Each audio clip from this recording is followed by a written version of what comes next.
Hello, this is a Pacesetter training video on how to do photos in Xactimate X1. So, first of all, I'd like to go over a few overriding ideas that's very important. One is photo order, the order that you put your photos. It's very important that you put your photos in the same order that mirrors or parallels your estimate, the way you write your estimate. Very, very important. If you're skipping around and you haven't ordered your photos, and you've got photos of the house roof, then the house interior, then the house siding, you're going in and out of the house. Then you go to the fencing and then back to the house and then to the garage and then back to the house. You're probably going to get that file rejected and sent back to you to get your photos in order. So very, very important that you order your photos in the same order that you write the estimate. Number two, labeling your photos properly. One, you have to label all your photos. Don't leave any photos unlabeled. And two, label them properly. Tell us what we're looking at in the photo. You don't have to write a novel. Likewise, don't write something too short that doesn't explain what we're looking at. Just give us a quick, brief label of what we're looking at that's accurate and thorough.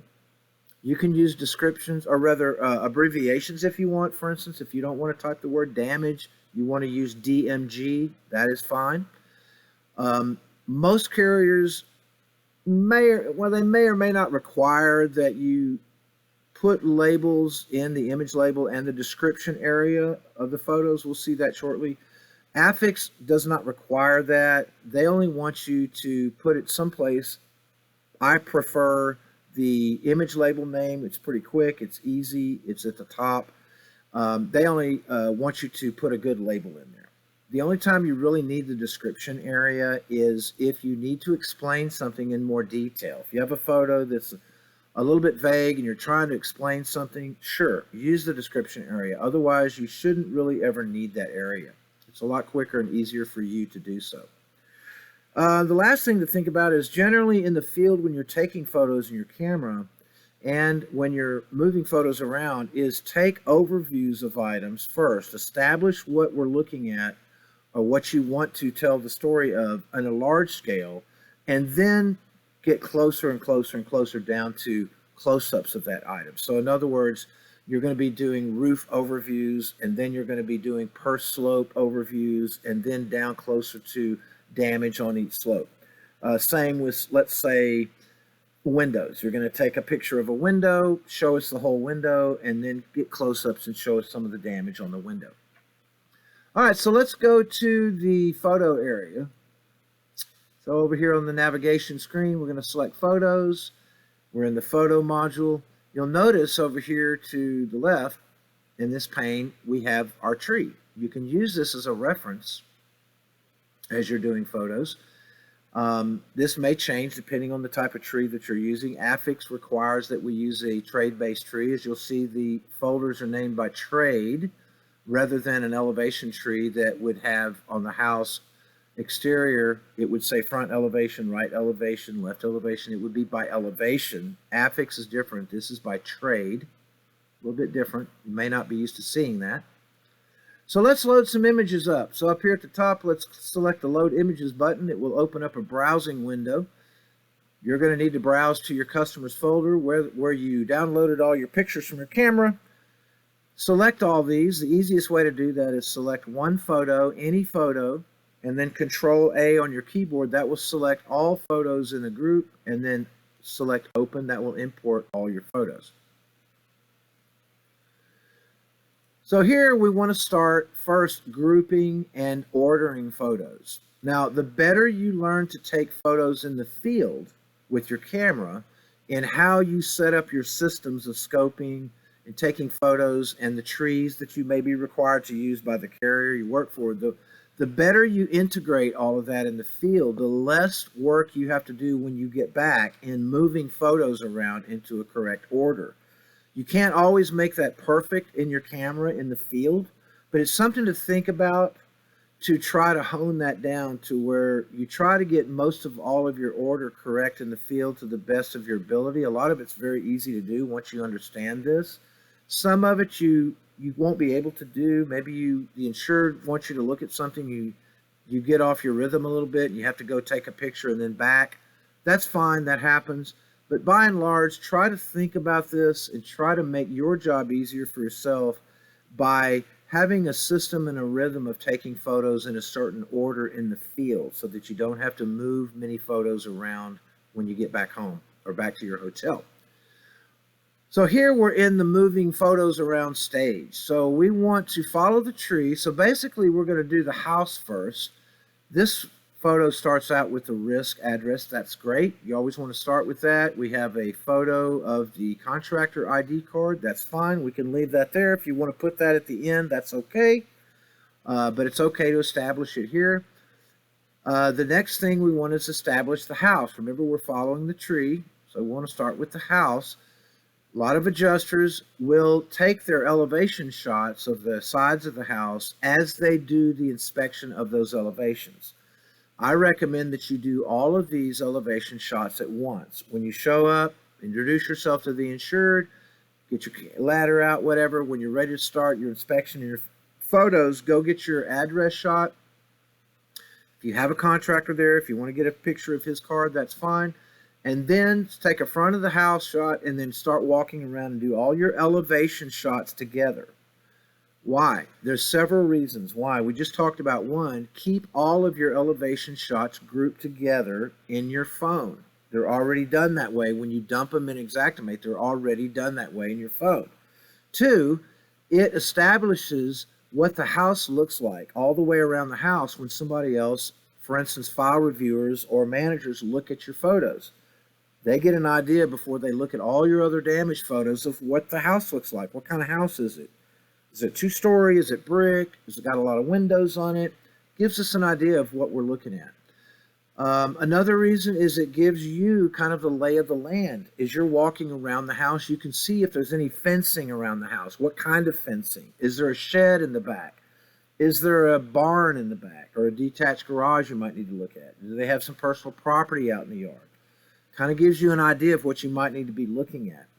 Another thing is it gives you ideas of where you might access the roof. Maybe you want to see a safer access to put your ladder around the back of the house or the side of the house to get on the roof. Lastly, it gives you an idea of what the house looks like in the condition. If you're walking around and you can see that it's have a lack of maintenance issues, the paint's peeling, there's some rot you're noticing, or maybe there's actual damage from wind and hail. You can say, yeah, looks like there's some damage on this house. So it gives you kind of an idea of what you're looking at before you even get up on the roof. So you would walk around and put all those together. So let's do that here. We already have the front, so let's hold our control key down. I'm going to select these other elevation shots. It looks like just 4 of them. And I'm going to move those, drag and drop right behind that front of house shot. Okay, good. So those are in the right order. You might want to move these in order within the group, which we'll do a little bit more here on roofing, but within the group of the elevation shots.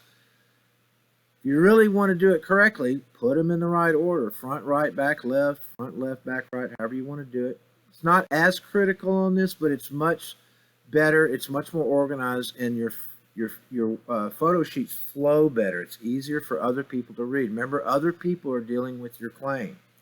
Make it easier for them. Do a good job and make a tight file. Okay, so the next thing we would do after you finish your elevations, you'd climb up the ladder and do your layer shots and your ladder work shots. So let's see where those are. So there's one. Eave shots, yep, that's good. That's a gutter. We don't need that. Roofing, it looks like the only other one here is maybe this pitch gauge. Okay, so I've selected those 3. Let's just grab those and move them right here, right behind the elevation shots. Again, this one's a little upside down. You can select it. You have some tools down here to rotate.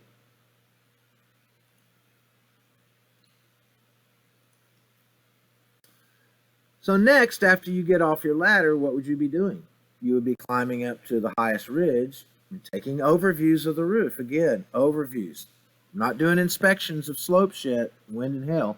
We're just establishing what the general construction of the roof looks like, Those types of photos, like the elevation shots, show reviewers and managers what the roof looks like, what kind of valleys are installed, if there's any chimneys installed, if there are skylights, how many vents and what type of vents are installed. Very important. That's what overviews are for, is to give very general information for people to look at. And it's very easy for us to use those photos at times. So let's grab the roof overview photos. I believe most all this is test square stuff. Probably these four right here. So let's select all those, and we'll drag that group up here behind our last layer ladder shot work. So again, what we're doing here is organizing photos, and we're putting them in the right order. That's the first thing you would do, is order your photos. We're not going to continue doing this too much longer, but keep in mind the first thing you're going to do is order photos. Then when they're all in the right order, you can label. You start your labeling. Before we stop on this, though, I want to point out one other thing on ordering photos. So we have all these roofing pictures of different slopes, test squares, and close-ups, and then they're intermixed with some of these gutter and downspouts. So let's get all these roofing photos together. Let's probably select these gutter shots that we don't need. Like all these are roofing. We have an interior shot we don't need. Just kind of get those out of the way.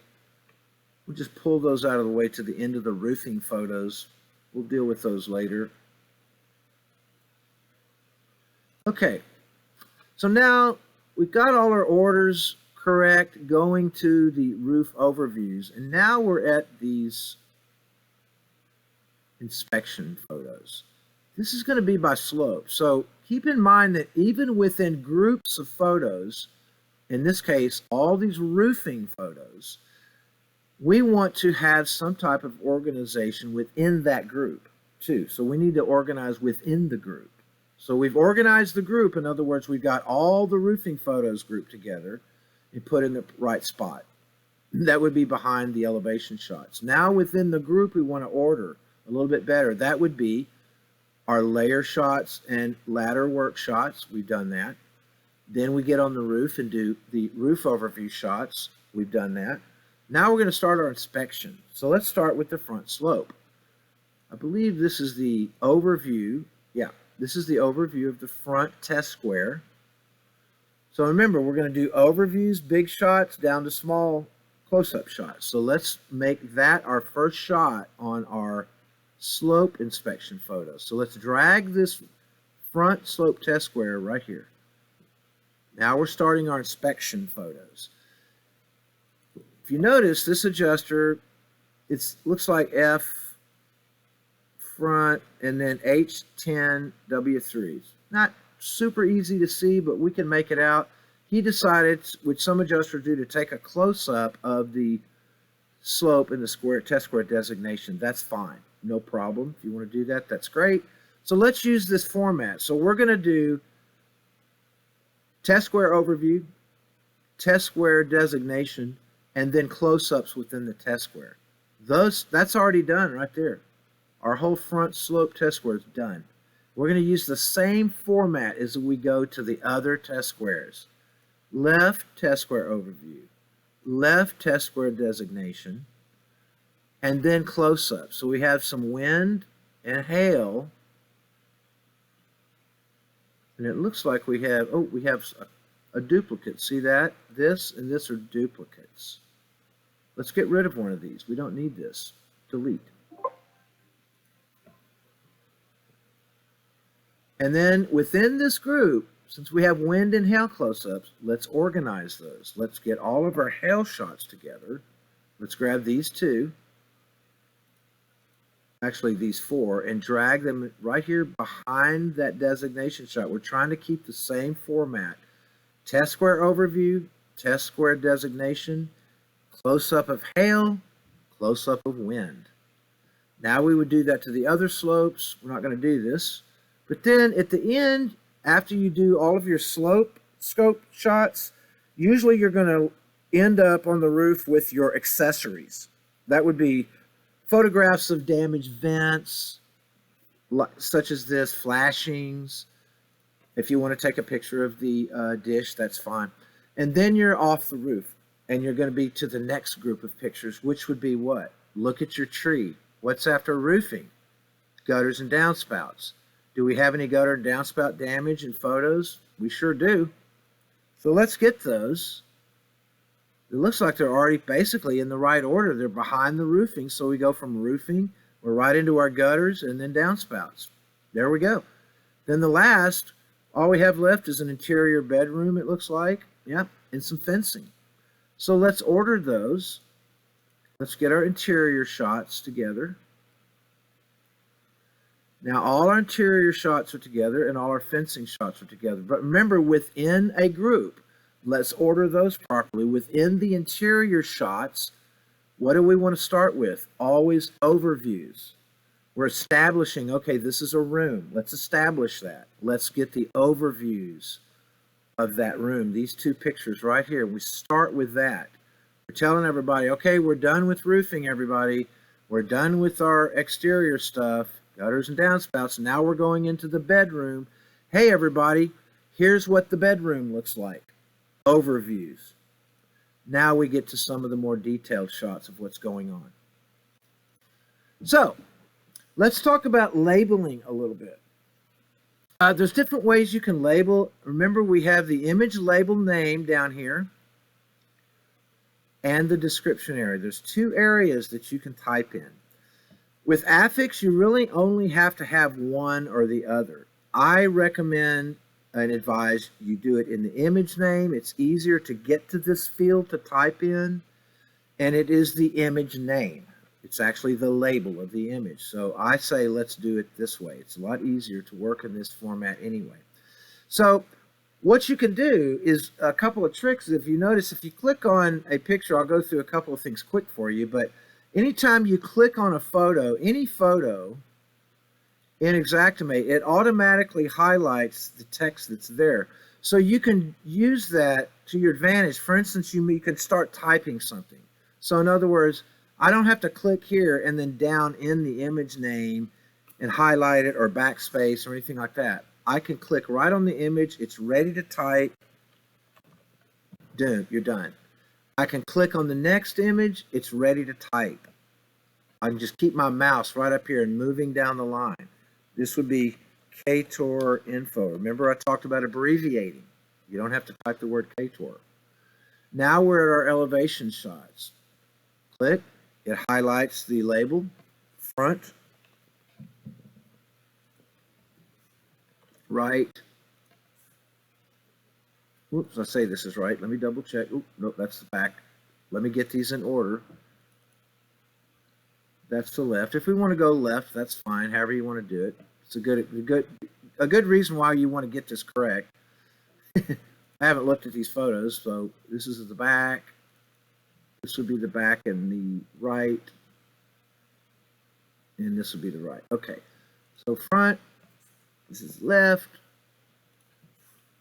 back, and again, I'm just clicking photo with time going down the line, back left, left. Again, you might ask, why are we not typing front elevation in here? Front side, front of the house. We don't need to. Anybody knows when they see front, that's the front of the house. It's obvious. Anybody knows when you type in left, this is the left of the house. They can see this. Again, if you feel like you need to explain something a little bit better, if you've got a big house and you've got multiple pictures on one side, you may want to explain that a little bit better. That's up to you. But again, be short and sweet, but maintain accuracy and thoroughness. Very, very important.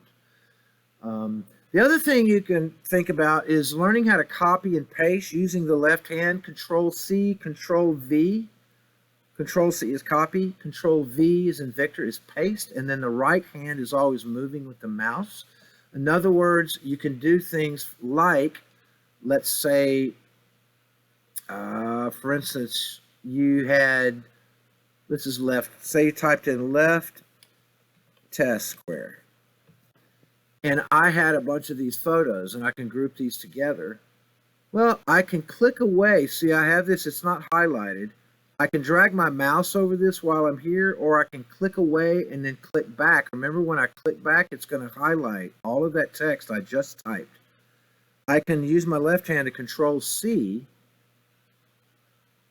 and then click all of these photos. This is the hail damage within that left slope test square.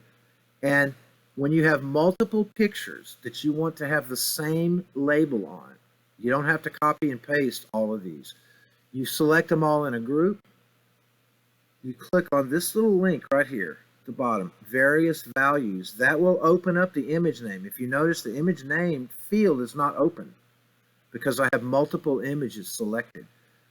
When I select that link, it opens up the image name, and I can paste this in, left test square, and look what it put in all the pictures. But I don't want this to be left test square. I've already established that when I've typed these. This is not what this picture is of. Remember, I said label the pictures properly.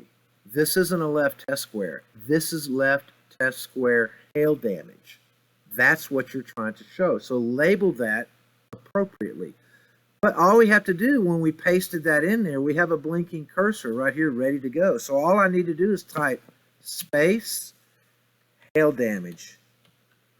And it's that easy. Now I've labeled all of those 4 pictures at one time with one copy I took off of this and pasted in all of that.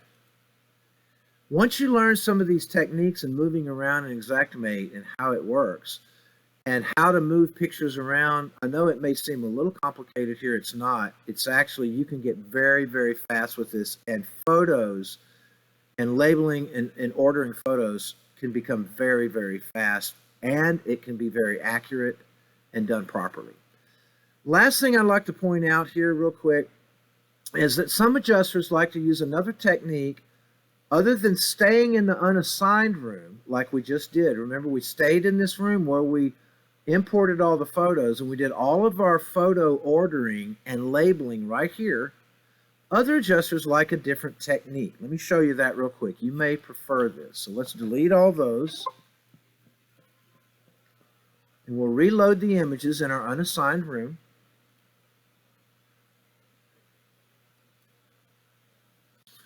The other technique is where you will, it's similar in that you're going to group photos together, the proper photos together. All your roofing photos will go together. All your fencing photos will be grouped together. But once they're grouped together in this room, you're going to drag that group out of the unassigned room and drag and drop them into the appropriate room in the tree. So let's do that real quick. So we'll start with house. That's where we want to go. So what would be our house pictures? So the front, the address. We'll go ahead and pick the contractor ID. Certainly the elevation shots, we're showing the house. So let's grab all these. I'm holding the control key down again and just selecting in a group all of my house folders. That's really all I need, because my next folders are going to be when I climb up the ladder and getting, those are all roof shots. So I'm going to take all of these, quote, house shots and drag them into the house room. Drop them. Now I'm going to grab all of my roof shots and drag them in the roofing room. You have a lot of roof shots. It might be easier, instead of holding the control key and clicking all these pictures, is to select the first one and go down to the last roof shot you can find, which is this one, the pitch gauge. Select all those in a group and then hold the control key and unselect the ones you do not want. That would be, oops, not that one. We don't want the gutters. Nope, no gutters, no downspouts. Is there anything else? That's a quicker way, because all the other shots now that are still selected, we want to keep. Oh, there's a interior. We don't want that. Here's another interior. Now we let off the control key and drag this whole group of roofing shots into the roofing room. Now we have what's next. Remember, look at the tree. Gutters and downspouts. Let's grab all of our gutter and downspout photos. That's it. Drag these into the gutter and downspout room. Grab the bedroom photos into a group. Drag those in down here into the interior bedroom. And then lastly, our fencing pictures are going to go right here in this fencing folder. Now we have nothing in unassigned. We have all of those grouped together in each of the appropriate rooms. Now keep in mind, now you have to go into each of these rooms and order the photos and label the photos, just like we did up in the unassigned room. You can't just drag these in there and leave them alone. You have to go in each of these rooms, put them in the correct order, and then label those properly. One of the advantages of this, if you like this, I personally never use this because I like to work just in the unassigned room, because the way I work my systems, as you might have already seen, is I could just whiz through all of these photos, ordering and labeling them right here in this room. I didn't want to grab all of them and move them down into rooms and then go into separate rooms and do all of my photo labeling and orders. I learned how to take photos pretty much about 90% of the time. It was already in the right order in my camera. When I dumped them in the room, I didn't have to do a lot of photo moving around, just a few pictures here and there, and then I'm off to running on labeling, and I'm done. But some people like to use this other method to drop them in the individual rooms, because one thing it does is down in the image name on the printout, not here, which I'll show you shortly, it uses the folder hierarchy names and puts those names in the beginning of the image label on the photo sheet printout. So for instance, on the house photos, these photos are in the house room. If I go into the address and type in address, and let's say we'll do 2 photos, contractor, Pator info, and then we'll go to the roofing room, and we'll do a couple here. Let's do this pitch gauge and the eaves. Eaves 1 foot. Oops. Get my typing correct. And then we'll do 512 pitch. Okay. So again, it's not showing anything other than what we normally see in the image name. We're just typing in there as we normally would. But watch what happens when we go look at the document of the photo report. That's documents, reports. You're going to be in the print options. We're just previewing the print screen. Now, if all this is selected, you can hit deselect all, then just select images, preview.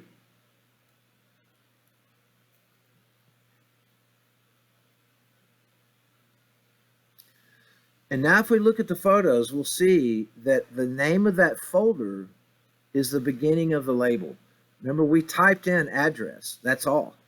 But Xactimate put the name of the room that it's in front of that. Some adjusters like that. A lot of the reviewers like it too. It's up to you. It's not that big of a deal.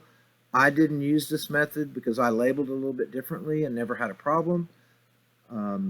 Let's go down and look. All the house pictures, if you notice, we didn't label any of these, but that word house is there. Why? Because all these pictures are in the house room of the tree.